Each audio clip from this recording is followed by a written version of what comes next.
Welcome to Disability Maternity Care's interview with Samantha Klapyta, who is mother to Luna and Henryk, and who shares her journey as a mother with a visual impairment.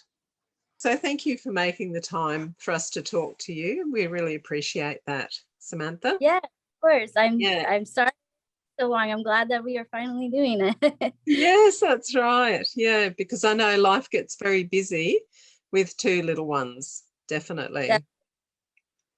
Yeah. So in terms of what we wanted to talk to you about was if you can, so I'll talk about both of your children, so both of your pregnancies and birth, etc. And I know that you sent us some information about your disability, your visual impairment. So I want you to think back to your first pregnancy. So with Luna, what kind of challenges you found during your first pregnancy? So when you kind of either first found out you were pregnant or throughout your pregnancy, what would you have said were your main challenges at that time? So when I first found out I was pregnant, my first concern was because of the eye disease I have, it goes active and dormant. So at the time it was active, it is now as well.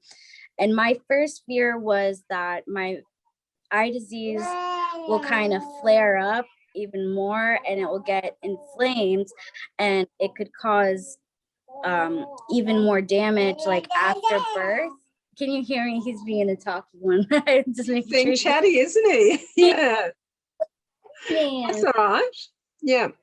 Trying to answer too. So I was worried that the actual physical act of giving birth could cause, damage to the eye, because that's something I a lot growing up, is that childbirth could cause me to even go blind completely, like because of the pressure. I already have very high eye pressure. It's just part of. So that was a fear of mine that I really remember being worried about first, is that, I'm gonna go fully blind. I'm already blind in my left eye, but I still have some blurry vision in my right. And I was worried that I wasn't going to be able to see her because I might go blind from actual childbirth. So I did to a specialist. I have an eye specialist I've seen at Bascom Palmer Eye Institute, and Dr. Janet Davis. She's wonderful. She's like one of the best in the world for my specific eye disease. So I just went to her as much as I could throughout my pregnancy. It's okay, Mr. Man. Just to kind of keep an eye on my pressure. Okay, let me pick him up. Hold on. Yeah, for sure. No worries. So yeah, I went to her as much as possible to keep an eye on the pressure and make sure, another thing is I was on some eye drops, steroid eye drops and other eye drops for pressure. And so that was also the first worry of mine, is I probably need to figure out if I need to wean off, these eye drops, what that can do to, the baby. So there are quite a few things that as soon as I got pregnant, I was, I had to think about a lot to kind of alter my care that I was getting for my eye disease currently, because steroids aren't safe while you're pregnant or breastfeeding. So I did have to wean off of those. So there was quite a bit I had to do to prepare for the full pregnancy and birth. So, and I did not find an OB that was even close to, what's the right word?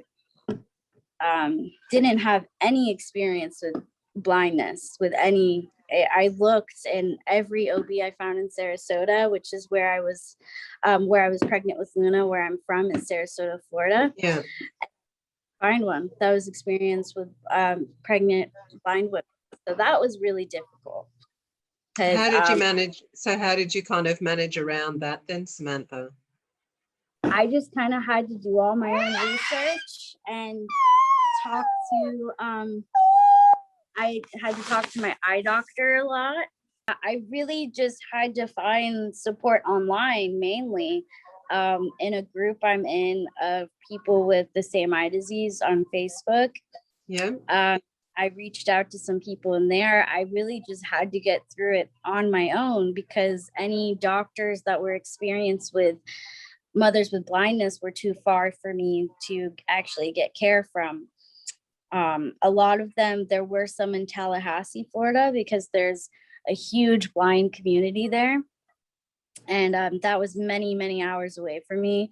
It's at the top of the state, and I'm like in the southwest of the state. So it was just not feasible for me to drive there every, near the end, you're going weekly pretty much. So yeah. So I was Makes a it high very risk. hard. Yeah. So really I just went to a high risk pregnancy doctor just to that's really the only option I had with that, was to go to a high risk doctor. So, but yeah, it was kind of scary. It was a little disheartening, that there wasn't more out there for blind women, which I mean, I've found that a lot throughout my life. And I don't know if it's just specific to the area I grew up in, or I think it's really a big challenge for younger blind people. There just doesn't seem to be as much support, from my experience, at least.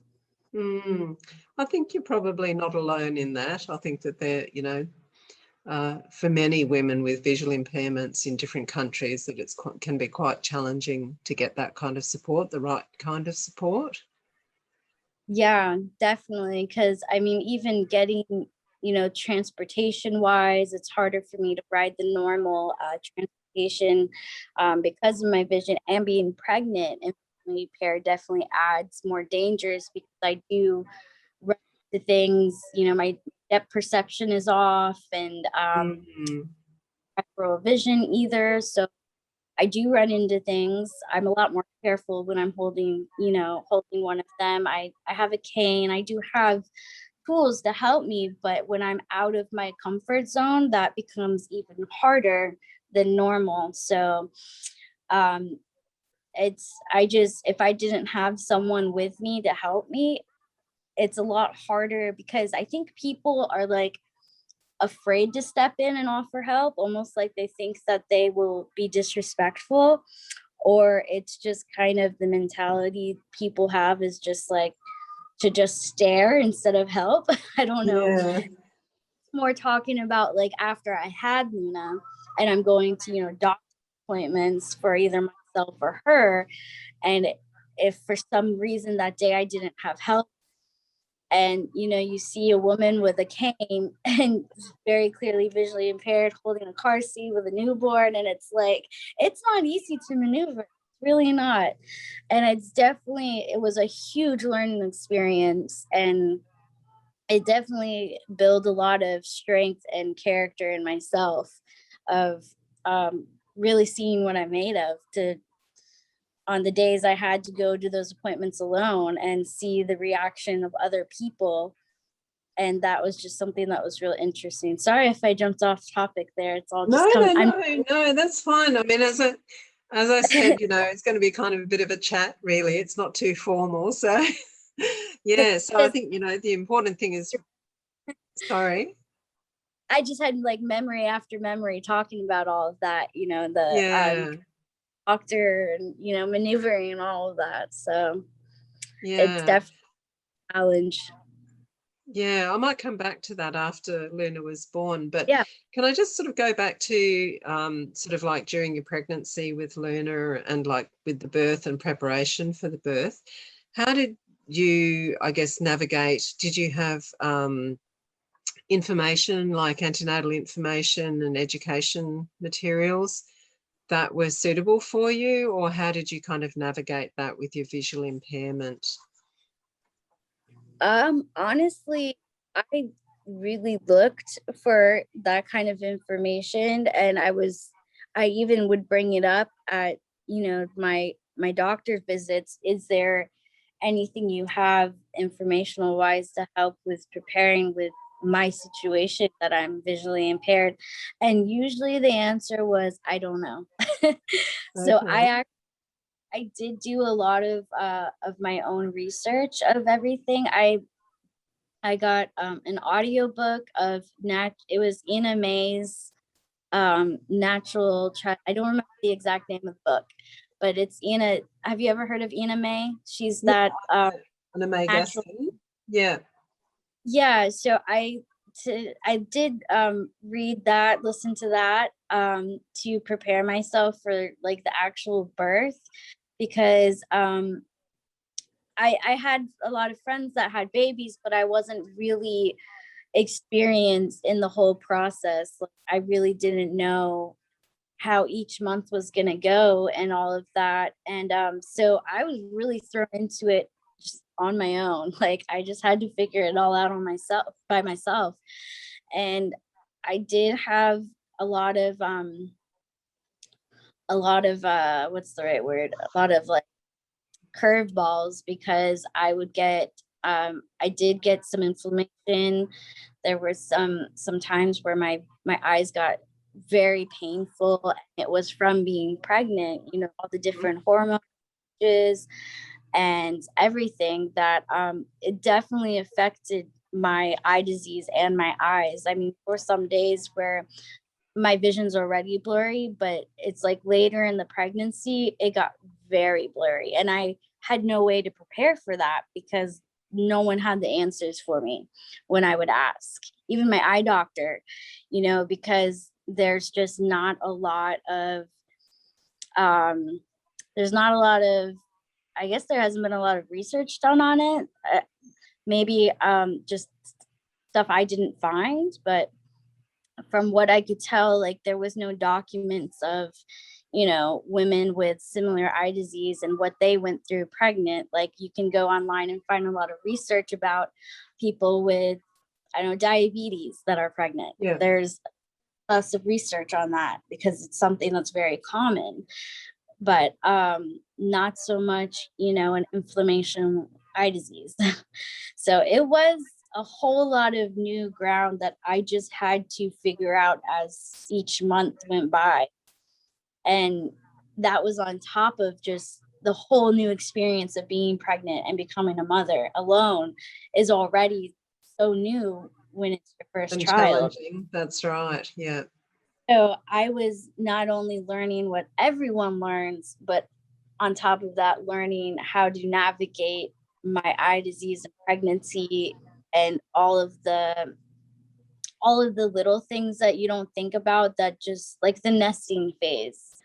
So like going through all the clothes that you get after a baby shower, I couldn't see the tags. So like some nesters, you put them each in their own sizes, like little tiny that you So do. how did you manage around that?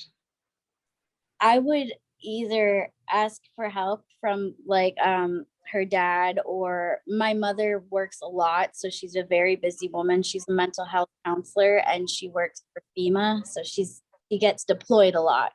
So unfortunately, was busy doing that. I have a lot of magnifiers, like big dome magnifiers. I that's what I've always, like my dome. I should have had these things ready to show you. I'm sorry. No, but that's all right. sometimes that would work, but it's so crazy how different every tag in the world is. Like so many different fonts out there, and most people don't think about that, but when you have a vision problem, you really notice that.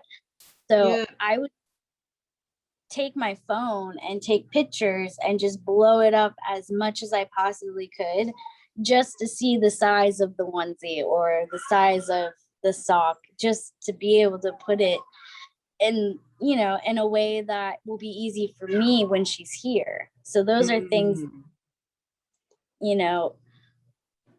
week or 2 weeks rather than a day or 2 days for a lot of moms. So there definitely were, it's so crazy. I haven't thought about these things in a while with Luna. So that was something that definitely sticks out is, I had to go through all the clothes to get them prepared for when she's here, so I know where they are. because, you know, most in the middle of a crazy diaper change, they can just see what size it is and throw it on. Whereas I would need them in a place where I know where I put them. Because in that moment, I can't just go run and find my magnifier to see what size it is. Yeah. So, and there was nothing to prepare me for that. I had to figure that out on my own, because there was nothing I could find online of any moms that have been through it with an eye disease to share that information. Yeah. So I'm glad I'm doing this, because I hope this could maybe help. Yes, definitely. I think your suggestions will be really, really important for other women. So in terms of getting your house ready for your baby, your newborn baby, what other kinds of things did you feel that, or find that were really useful in terms of getting ready for your baby and organising your space with your newborn baby? Really just, that's a good question. And let me try to think back a little bit. With Henryk, it was a little easier because I had already done it all before. So it was just kind of natural. What to do, yeah.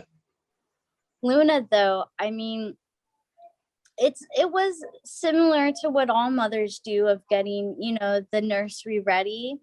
Yeah. The only thing that I would say would be different with mine is, you know, everything was in a certain place that worked for me, whereas like there wasn't a whole bunch of things in the middle of the room. Like I didn't need to maneuver around a bunch of things. It was kind of straightforward. We don't actually live in that house anymore where her nursery was, but it was a beautiful nursery. I mean, we completely redid the room. It was kind of a house of, you know, her dad was, you know, a bachelor for many years, and we kind of turned this house into a family home with a beautiful nursery. And it was a lot like any other nursery. Just, I guess, just knowing where each thing was. And, you know, I do count my steps to help me know where things are. So that is one thing I did, is I would count the steps from the door to the crib or from the door to the dresser. So that if it's in the middle of the night and it's dark, as long as there's no obstructions, you know, in the way that weren't there when I left, then I'd be able to know which one is where, if that makes sense.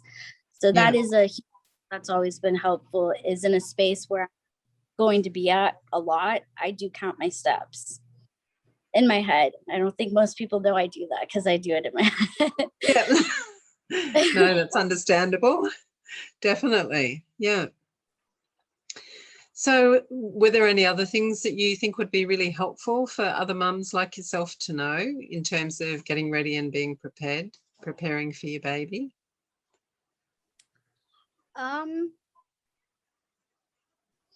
I guess there are some things that I really wasn't prepared for, that I didn't think of before having Luna and Henryk, were things that there are going to be things that you just aren't going to physically be able to do, unfortunately. And that's really upsetting at first as a mother, because you want to be just like every other mother and do what every mother does. And I think any mother with a disability, whether it be vision or another physical not handicap, but another physical, trying to think of the right word. Disability. Disability. Yeah, just any disability. Is that there might be things that you can't do that other mothers can. So for me personally, it's things like Luna had a splinter, and I, for the life of me, could not see it. With every magnifier, the phone zoomed in, I could not see the splinter. And then another thing is, you know, like nails, like clipping nails. I to clip nails. And they're, you know, sometimes you can find a way around it. Like for the nails, there are these newer things on the market now where it's like a file, an electric file, and that sort of works. It's not the same as clipping nails. It's not as as good as clipping nails, obviously, but that is a little thing I can get by until I can get help from someone else, is to use the little electric. So Yeah. you kind of have to be creative, and you have to do a lot of digging research wise to figure out how to get around those things. And there are some things for me where I just have to ask, either whether it be a doctor, if it can wait that long, or call around to family members or friends to be like, I just have to admit that I can't do this thing physically. I cannot see to help her get the splinter out. And as heartbreaking as that is, it's just a reality for me. So there's a lot of like inner work I've had to do to work through that, to not feel defeated. And it can definitely be really hard emotionally with when things like that come up, because I to be frank, like I feel like a bad mom sometimes because I can't see a picture that she drew, or I get scared on the playground because I can't see her. She's so blurry that I can't see her. So I do have to have other people with me. Or if we're going on a play date with another mom friend that might not know me as well as some of my other mom friends, I do have to say, could you help me with where she's at on the playground? And that can be a little embarrassing sometimes. But those are all things that I had to find out as I had her. It's not things that anyone could have told me. I was kind of just thrown into it and had to, it came by little as she grew. So those are definitely some challenges I had. And all things that I didn't know while pregnant, those just aren't things I could have predicted until she was here. Yeah, definitely. Really not being afraid to ask for help is huge for mothers with blindness. I think, at least in my experience, that would be my advice. Try to find people you trust with asking to do those things that most moms wouldn't need to ask help for, like clipping nails, or getting a splinter out, or help with watching them on the playground that you just wouldn't normally have to think about. I'd say if you can find someone you're comfortable with helping you with those things, it will be a lot easier and less stressful, and just something you won't have to think about it as much. Then you'll be so comfortable with that one person or those few people that it won't upset you, I guess is what I'm trying to say. Because I really had to get through that over time.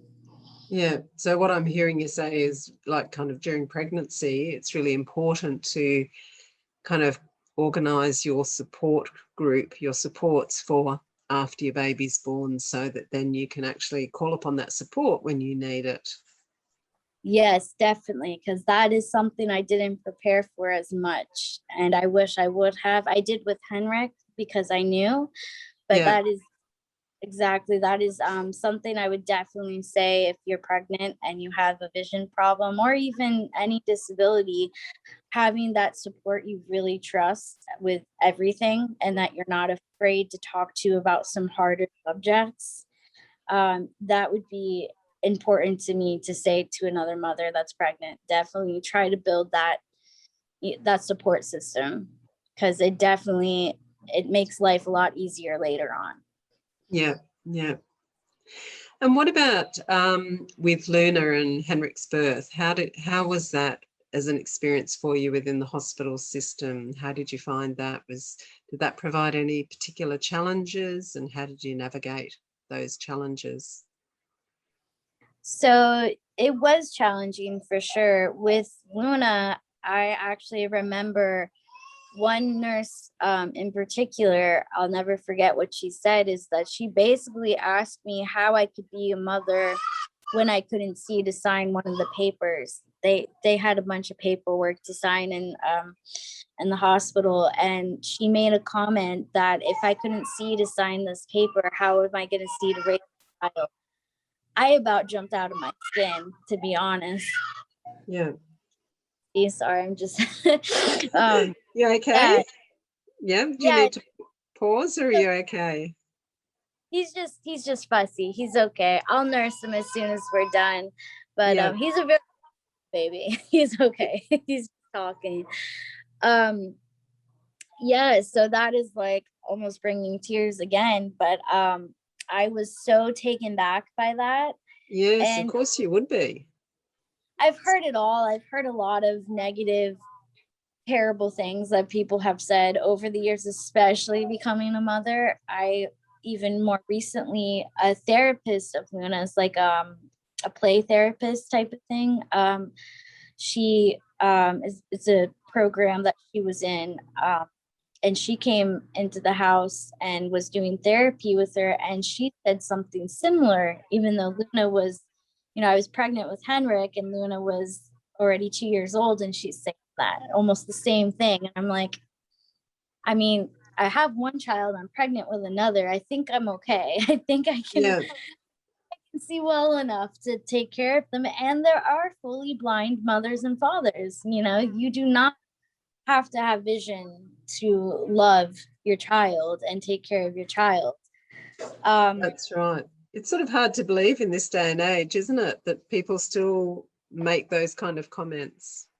I was shocked. I really was, because I'm sitting here, I'm in labor with my daughter, like full blown in labor, and someone is questioning my ability to love and nourish and take care of a child because I can't see some writing on a paper.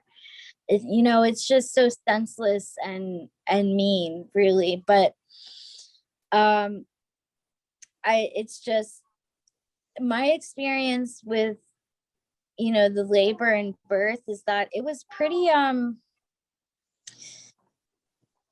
it wasn't super great. I really didn't feel like I had a lot of support from the hospital side. None of them knew anything about blind, a mother giving birth while blind, or having some of the worries that I had with actually going fully blind during the birth. My OB knew about the worries, and he was very kind, even though he wasn't experienced with that. He was a very experienced OB, and that's why I chose him, because he retired a year after I had Luna. So he was like on the end, and he was very experienced, and he was very comfortable with taking on the fact that I was a blind mother. So but even then he still didn't have experience with him being that experienced. So it did feel, I was scared. I was very scared throughout the process. When I finally had her in my arms, and just, for me, my eyes were so tired at that point that I could hardly see, but I was just so in love with her and the smell of her and just feeling her, that everything just kind of disappeared at that point. But I guess at first they were afraid to let me hold her. After the initial, they put her on my chest and everything, when she was put back into the little bassinet, they kind of they hovered. They really were afraid to leave me at first, because they didn't know how I was going to do visually. I do remember that, is that they definitely hovered, and were kind of afraid to let me hold her by myself at first. Even though your partner was there at the time. Yeah. Okay. And my mother was there too, and they were still kind of like worried. And I won't lie, my mom was too. She was. I think that was just a maternal thing, not so much as a she can't see thing. I think that was her being my mom. But Yeah. so that's something I'll always remember for sure, is how they were all kind of hovering, like, is she okay? Is she gonna drop the baby? Like, so that was a little like uncomfortable, but I just kind of owned it and acted like it wasn't bothering me, to prove that yes, I'm okay to hold her. If I'm afraid to get around the hospital room, I'll ask. Like, I'm very vocal. If I can't see something, ask for help. I do, because I'm used to that. I'm used to doing that my whole life. Yeah. So sorry, just going back to kind of, you're talking about, you know, the labor was pretty scary for you. What sort of things do you think might have reduced that fear that you had for you?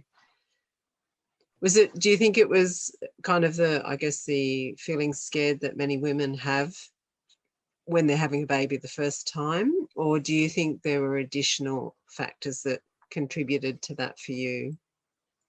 It was definitely both. It was the natural, normal, I think what every first time mothers feel, and then added on to that, you know, there was a chance that I could go blind from giving birth.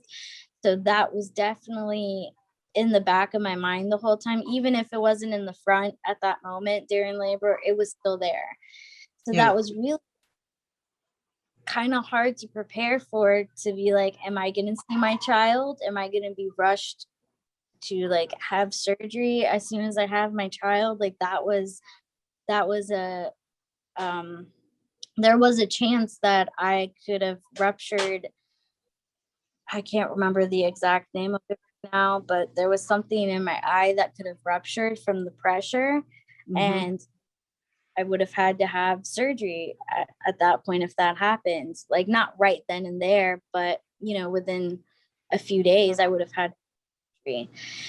So there really wasn't much to prepare for that, because it was a big what if. It was kind of like, here's the information I needed if it happens. If it doesn't, great.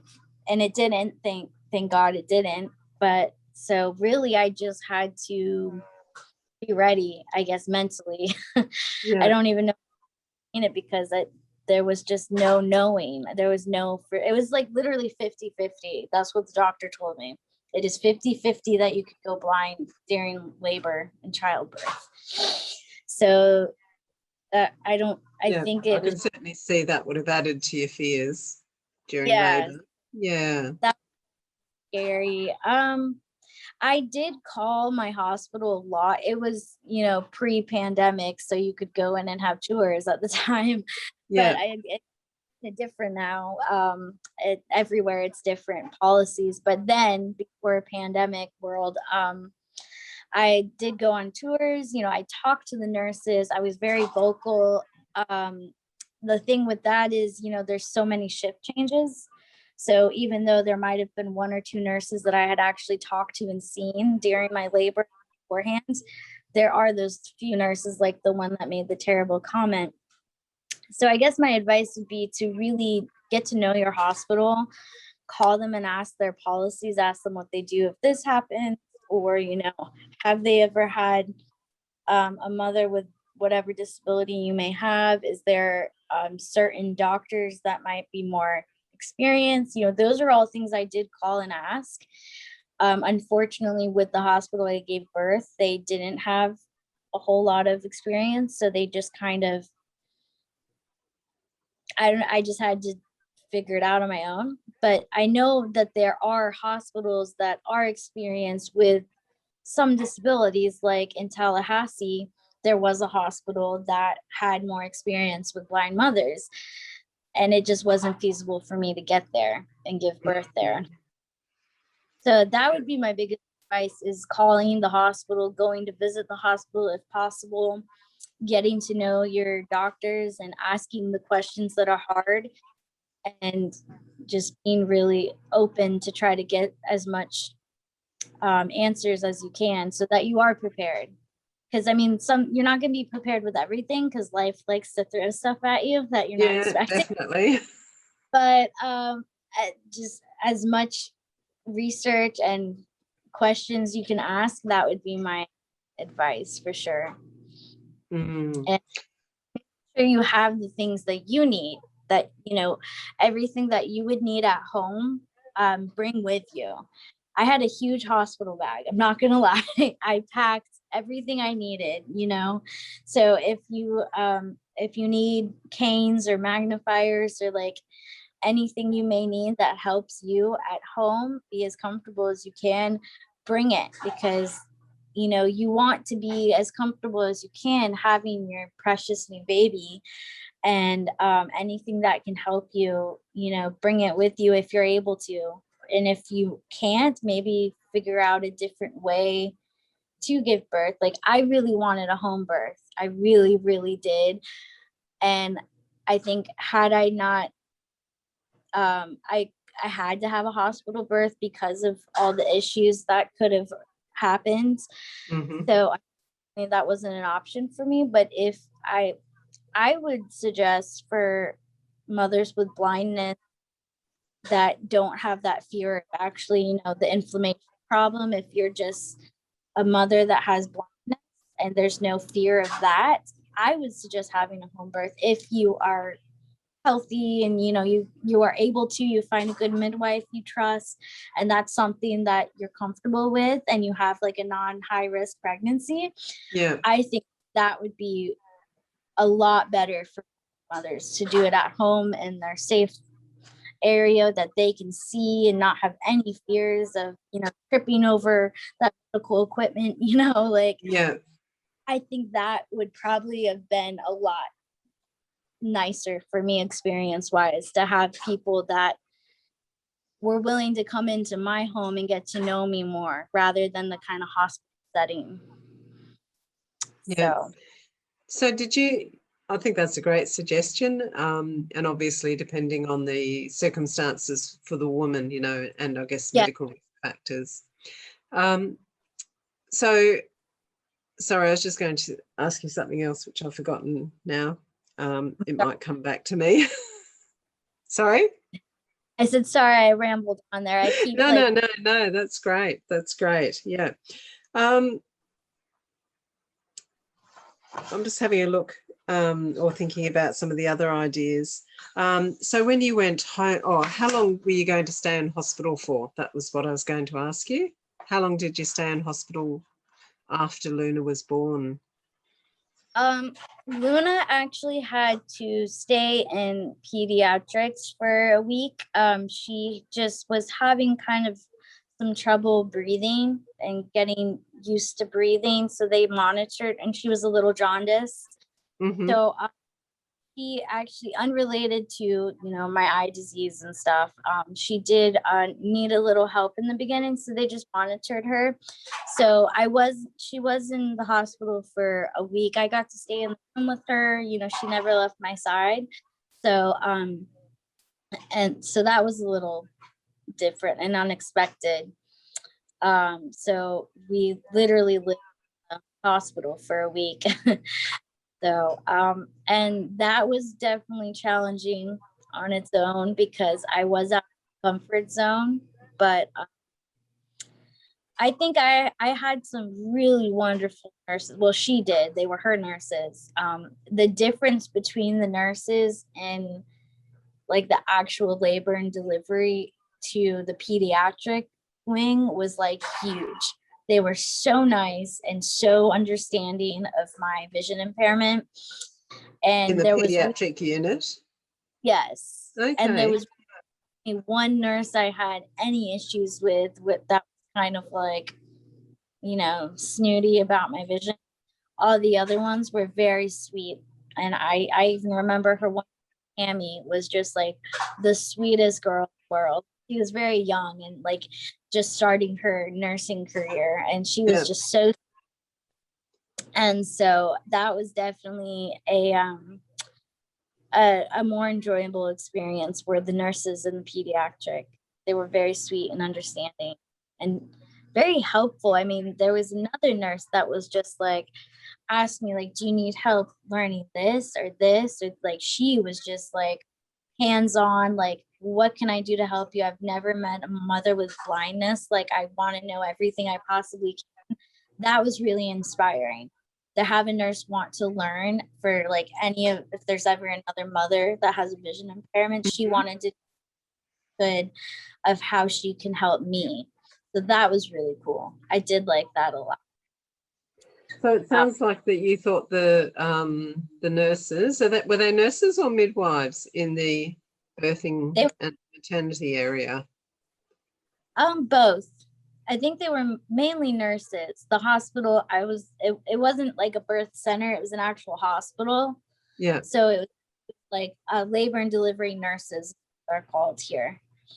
So why do you think they were perhaps different? And sounds like you're saying that they were less supportive. I honestly couldn't. It was it was so hit or miss with the nurses. And I think here in Florida especially, that's just kind of how it is. It's kind of sad, but I've had a lot of conversations with other mothers that don't have disabilities and had the same exact experience with nurses being rude for no reason at all, or being judgmental for whatever reason. So I think that's just kind of unfortunately how it is in my area. I don't know why. And it's interesting because I have talked to so many different mothers, that all my friends that had babies, and all of them had at least one nurse that was just not nice. And I don't know why. It's kind of sad, especially in a time where you're having your baby, whether it's your first baby or your third or fifth baby, like to have a rude nurse is not ideal. No, you would hope that you would have very understanding and supportive staff, wouldn't you? Yeah, especially having one nurse that was just like all about learning everything she could for the next, visually impaired mom she may have. That was just, it kind of made up for all the other bad nurses, So I guess at least there was her there to kind of level it out. Yeah. And what about with Henryk? How have So things yes, been with him? I had him at a different hospital in a different county because we had moved, and his birth was totally different. I had a different OB who was, he's a pandemic baby, so everything changed. When I was pregnant with him, I remember we had Luna's birthday. She turned 2, and then, which her birthday is March 7th, and literally 2 weeks later, the whole world shut down, it seems like. So the pregnancy started out pretty normal, and then the pandemic happened and everything changed. So even the demeanor of the OB changed, and it made it really difficult visually because I wasn't allowed to have anyone with me at doctor's appointments. And that was so hard to just the car to the doctor's office is challenging. And then add being pregnant and worrying about tripping over something and being pregnant, like that's a real fear I had every single time. And I couldn't see the they do the ultrasounds, and I couldn't see the ultrasounds, which was kind of upsetting. And I didn't have my his dad wasn't able to see the ultrasounds, or my mom, like no one was allowed in there. So the pandemic really, I know it's hard for everyone, but people with vision impairments, oh my gosh, like not having that support to get around, really hard. Even after, he'll be a year next month, and it's still getting to doctors. I've had to find a doctor that allows, his dad to come in and help me. I had to leave their old pediatrician because they were just so rude. And that's getting off here. Let me go back towards the actual pregnancy and birth. Sorry, I keep going on other things. So starting off, it was really difficult because I had to go to every appointment alone. I wasn't allowed to have anyone with me. The hospital, when I had him, I was allowed to have Marcin, his father, was allowed to be there, only one person. So it was really a lot of the same challenges with Luna in a different hospital. It was even more difficult, I think, because of the pandemic and because people, I don't know, they were just I'm trying to think and go through the whole labor and everything. I did have a good team of nurses for Henryk. They were really supportive and really kind, and they helped me like throughout the labor get comfortable. And they were even asking questions like, "How are your eyes?" You know, and stuff like that. So they were actually a lot more kind about my eyes and my vision, and you know, supportive with that, which was nice. Henryk ended up being, I had shoulder dystocia. I think I'm saying that right. Yeah. And I didn't have that with Luna. So that was really, it was a surprise. And I almost had an emergency C-section, but he was already like halfway out. And the nurse had to get on top of me, like her entire body, and push him out. And so that was really scary. And he wasn't breathing at first. And it was just like really, really scary. So they had to work on him for a few minutes to get him breathing. So his was a whole different story. Like my eyes thankfully were fine. Sorry, I'm like, my allergies are really bad. So I'm starting to lose my voice a little bit. Oh, okay. Yeah. So that was terrifying. That was really scary. And I couldn't actually see him from where I was. Like as soon as I had him, he was over there being worked on because he wasn't breathing. So that was really scary because they're too busy to actually do what they're doing. They just want to get the baby breathing. So that was some of the scariest moments of my life because I couldn't hear him cry. I couldn't see him because he was too far away. All I saw was her. And, you know, obviously they were just really trying to get him breathing. And then when I heard his cry, it was like, oh. Yeah. So he came. So he also stayed in the hospital for, it might have been a week or less than a week because of that. And he was also jaundiced. So he stayed a little while too. And that was really difficult because it was the beginning of the pandemic and no one was allowed to come visit. I didn't get a lot of help because a lot of extra help, I should say. I did have help, but like my mom couldn't come, my friends couldn't come because it was the pandemic. So really, it was really me and him alone a lot because Marcin had to go, you know, check on Luna. My mom stayed with Luna at our house while we were in the hospital. So not seeing Luna that whole time was so hard because I can't drive. So I couldn't leave and be with the baby. So, you know, I didn't want to leave him. I missed Luna. That was really difficult. It really was. And she couldn't come see me because of the pandemic. So COVID felt a bit torn between the two of them, really.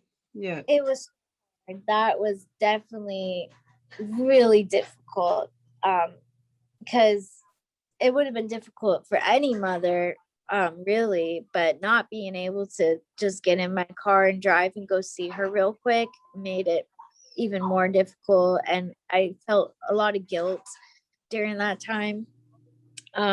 So my vision definitely made things a lot more difficult.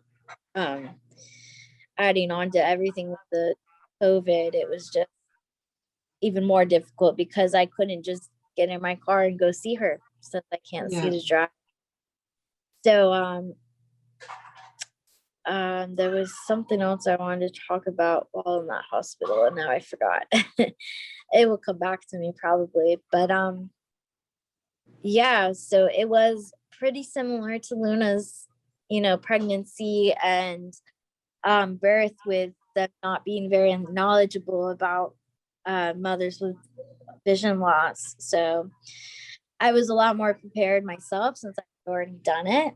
It was different because of COVID though. So it was kind of like still all new things because of COVID added on to it, but really similar experience with the way, you know, the hospital was and them just not being super knowledgeable on mothers with blindness.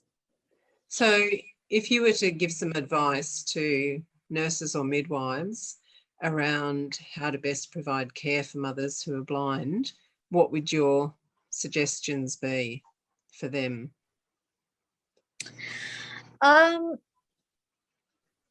That's a good question. I guess really a lot like that one nurse that was just so openly kind about it, and just like really, she wanted to know, like, how do I explain it? She just had all the questions, she wasn't like putting me down for not being able to see something.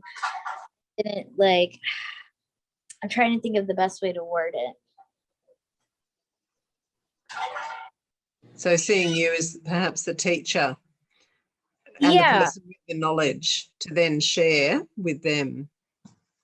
Yeah, I guess she asked so many questions, on positive questions, though, not like in a rude way. And I'm just trying to remember maybe some of the questions she asked. I can't remember the exact questions now, but I guess to just be really vocal helps when you're like explaining things.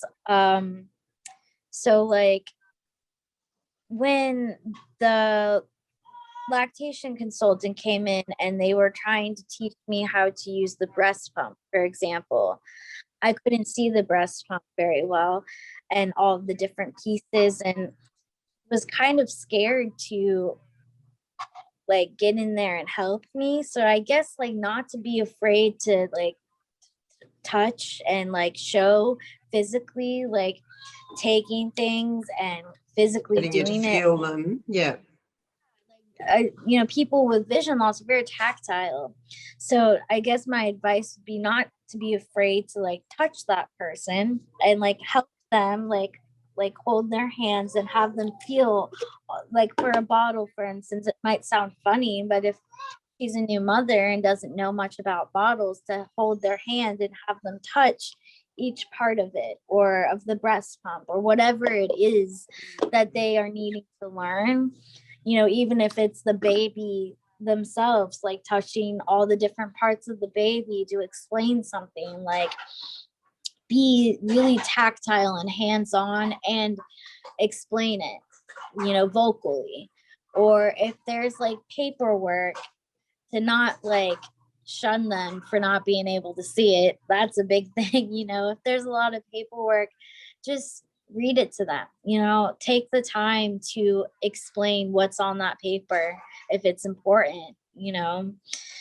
I guess that would be a lot of the things I wish that they would have done more with me, is to be hands-on, really hands-on and expressive vocally about things. Because most people, it's like, okay, they can see this bottle and all the details, but someone with vision loss, they're not going to be able to see it in detail, so they're going to feel it. Yeah. So that's something I would say is to be helpful, is to really show them with their hands, if that makes sense. Yes, it definitely makes sense. What about with changing nappies and bathing, like when you're bathing Luna, learning to bath for the first time? Any particular hints around staff helping you do that? That is a really good, I'm glad you brought that up. I didn't think of that. With Luna, they definitely, it was a really sweet nurse that did the first bath, but she also didn't really explain much because she's used to just doing it and showing, physically parents. So it was sort of like, I guess I was being a little shy at that moment. So it took me a while to really get comfortable with bathing her. I had them do it at first until I finally got comfortable with asking, like, can you show me, like, have me get in there and help me? So that would definitely be a huge thing, is don't be afraid to say, can you physically show me how to do this? Can you come stand here and help me so that I feel more comfortable doing it? Because for me, it's like, I'm trying to think of what was the hardest thing about that. It's just I guess you it's really hands-on for everyone at that point. I'm trying to think of what was really different for me with that. I think I was just nervous, just, you know, I didn't want to hurt her or anything. So I probably didn't have as much water as most people might have, because I can't see the water line, like where it, because it's hard for me to see. So I would really get in there, you know, I would have like my arms in there with her, like kind of cradling her in the water. So I definitely wasn't afraid to get wet. I would just get in there really. And that's how I did it at home too, is I was just almost in the bath with her to make sure that, you know, she's sitting up. And there's so many different little baby baths in the market though. Like I did find one that worked well for me. It was a Fisher Price one, I believe, and it had like an actual chair. And that was really helpful because I knew she was, you know, supported. Yeah. Yes, During the supported. bath. And Yeah. I prayed a little more on actually, you know, bathing her without her slipping. So, and if you put a washcloth down, that helps with slipping too. If you have them actually sit on a washcloth, that's helpful. So, yeah, with the bath, I wish the nurse would have been a lot more, like let me get in there and her show me with my hands, like her put her hand on mine. Yeah. Show me the best way to do it. And the same with changing diapers. I think they were so nervous about me and my vision that they just did it, and that doesn't help.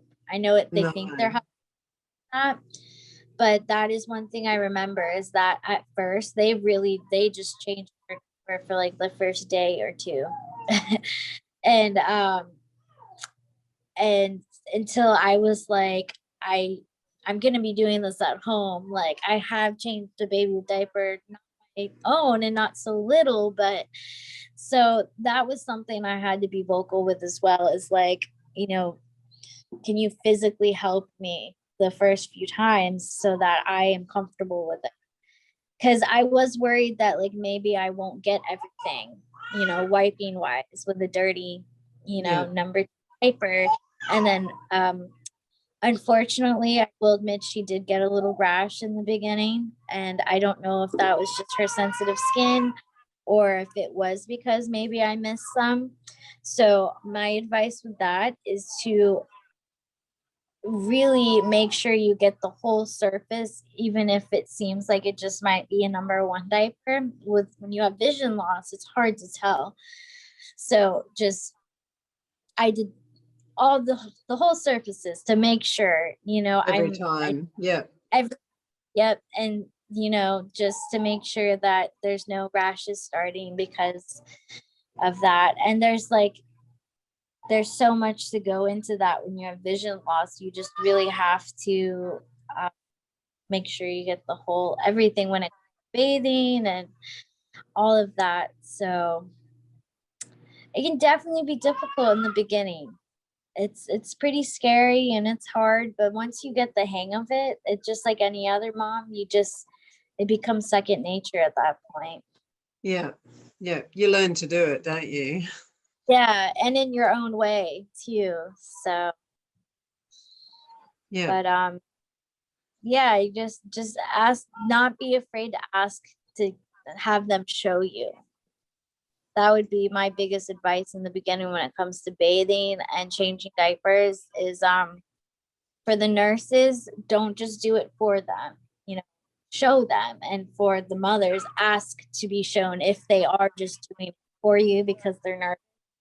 You know, don't allow that. Say, no, I need to know how to do this, and ask them to show you. And that's scary, but it's what you need to do to be able to. You need to succeed as a mum, isn't it? Yeah. Is there anything else before we finish up? We'll probably finish soon, Samantha. But is there anything else that you wanted to tell us about your experience, or anything other advice that you would have for either mums or for the nurses or midwives before we finish up?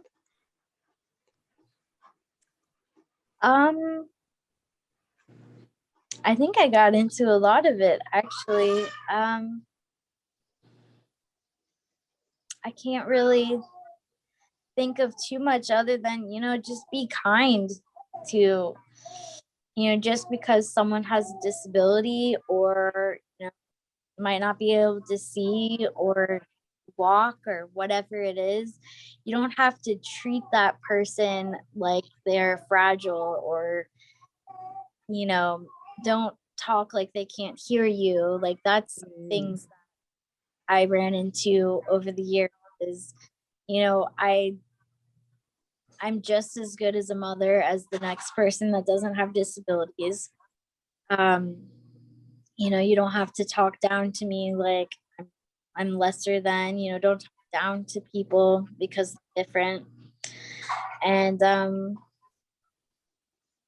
yeah, I just mothers with blindness or mothers that are hard of hearing or that have, any other disability, they can love and mother just as well, if not better, than the next mom. And it's, I hope for, in the future that things will be a little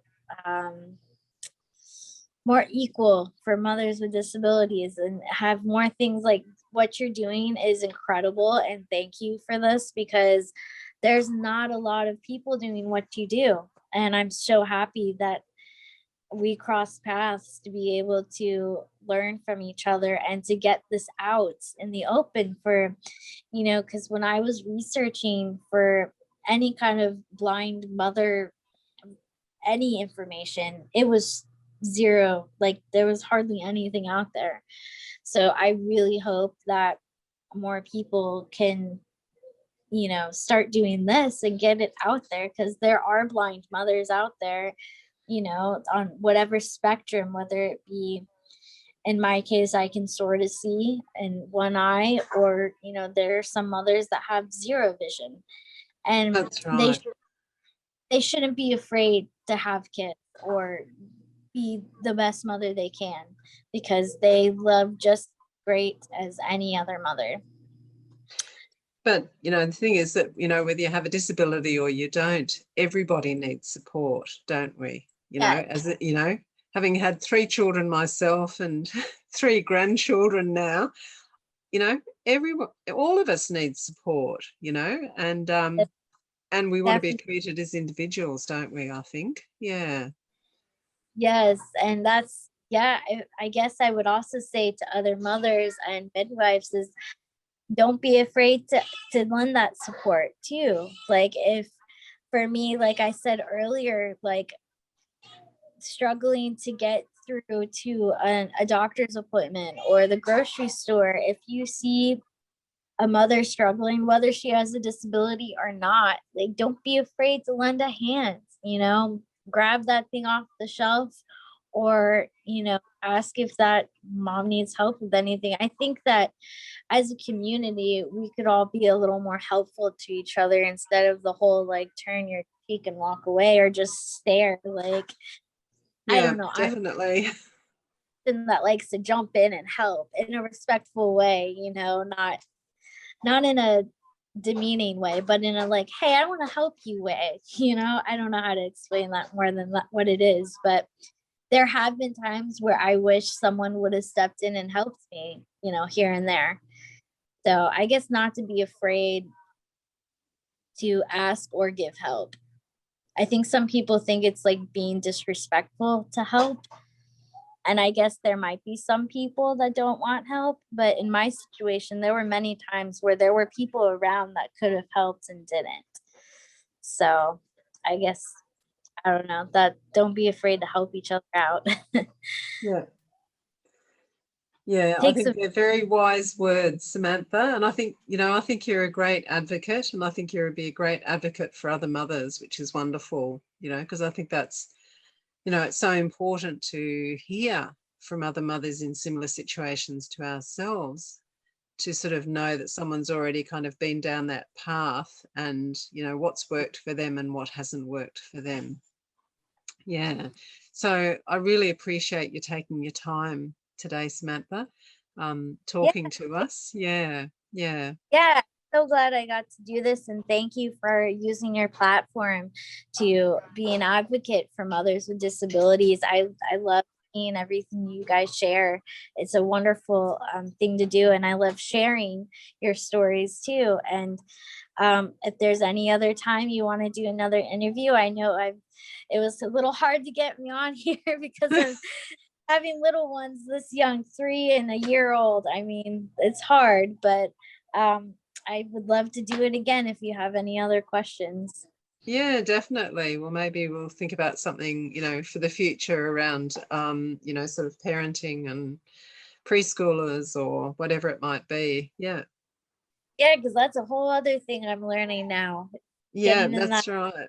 school, the school world with being visually impaired and taking your kid to school and stuff. It is a whole other new experience for sure. So, well, thank Yeah. you.